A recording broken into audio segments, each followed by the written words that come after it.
15 files, 412 lines. Express, Prisma, JWT auth, 25 tests, all passing. This PR was merged 30 minutes after I created the folder. I didn't type a single line of code. Let me show you the entire build, start to finish. By the end, you'll see how to go from an empty folder to a production-ready API with auth, database, and a full test suite in 30 minutes. And stay for the deploy at the end. One command. Starting a new project is the worst part.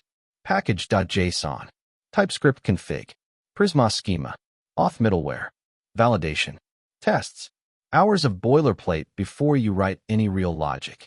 What if you could describe the app in English and let AI build all of it? Here's the plan. One paragraph describing the app. Copilot scaffolds the project.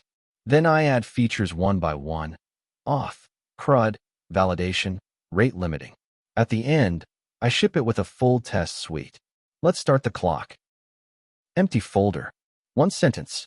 Copilot plans the structure and scaffolds 6 files. Package.json, TypeScript config, Prisma schema, server entry point, and the base project. Under a minute. Now watch what happens when I start adding features. Look at this Prisma schema. User model with email, password, tasks relation. Task model with title, status, and a foreign key to user. It even added the auto-increment IDs and timestamps. Clean, production ready. Let me add authentication next. Feature 1. JWT authentication. Register, login, BCRYPT password hashing, and a middleware that protects every route. One prompt. Watch how fast this goes. 3 files. Register endpoint with BCRYPT hashing. Login endpoint that returns a JWT. Middleware that validates the token on every request.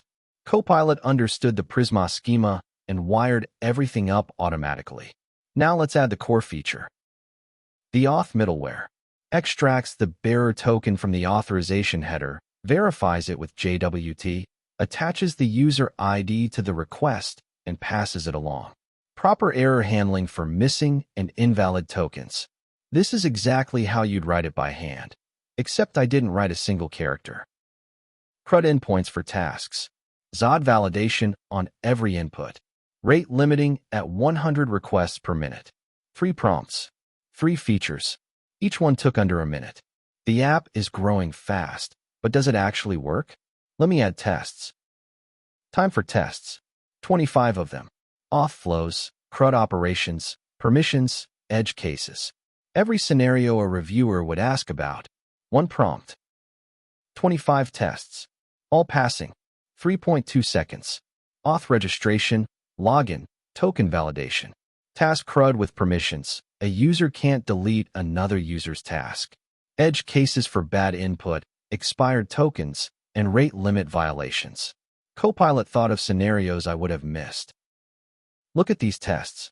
Creating a task with a valid token expects 201. Sending a request without auth expects 401. Clean, readable, using supertest. These are the tests a senior engineer would write. Now let's ship it. Let's count it up. 15 files. 412 lines of production code. 25 passing tests. JWT auth, full CRUD, ZOD validation, rate limiting. 30 minutes. 0 lines typed by me. Time to create the PR. Branch, commit, push, PR, 1 command. Copilot wrote the commit message and the PR description. 15 files staged. 412 additions. Let me show you the result. There it is. Pull request number 1. 15 files, 412 lines, all checks green. Copilot even added a bot comment confirming the test results. This is native GitHub integration, branch, commit, PR, all from the terminal. From an empty folder to a production-ready API in 30 minutes. Bonus round. Deploy. Ask Copilot to add a railway config and deploy. Environment variables, database URL, production build, all configured. Your API is live in 2 minutes. From empty folder to deployed app, 30 minutes total. 15 files. 400 lines. 30 minutes. And here's what makes this special. Copilot did this with full terminal agent mode, VS Code integration for visual review, native GitHub PR creation, and I could switch between Claude Sonnet and GPT-5 mid-session depending on the task. No other tool gives you all of that. Next up, I automated my entire PR workflow with 0 lines of code. Subscribe and I'll see you there.